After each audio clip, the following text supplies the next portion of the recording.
when people say, oh, can you cure me from pain? Well, there's no cure for pain, because cure, when you look at the word, has an implication that you won't get it again. Mm-hmm. And that's not possible with pain. There's no cure for that. There's only management.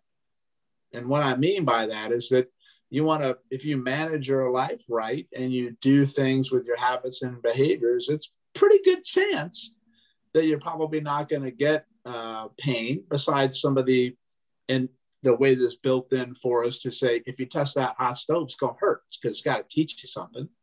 Because if you didn't get pain at all, you would die really fast. Because you got no way to maneuver yourself around the universe or know what's bad or what's good, or I got a cut on my leg and I'm bleeding to death. And you're like, oh, thanks for letting me know. I didn't feel anything. I mean, you won't last long at all, because your greatest lessons come from your greatest amount of pain, honestly.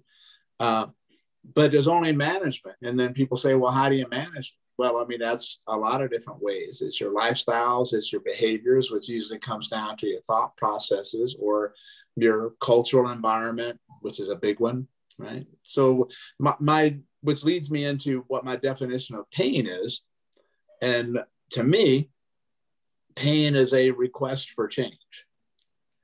It's a request you can request from your body, for sure, whatever part of your body you believe is talking to you, that it's requesting it.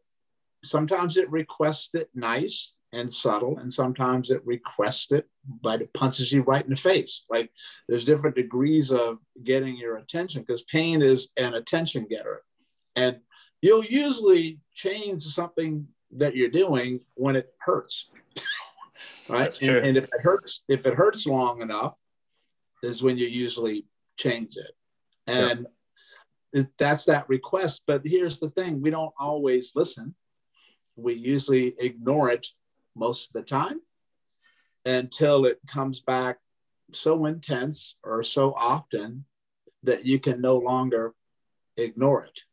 But here's the thing. Even when we do acknowledge it and we try to take care of it, we still try to ignore it. We try to smother it, which means I'm just going to drug it, and I'm going to make you not feel it. I'm like, well, that didn't fix anything.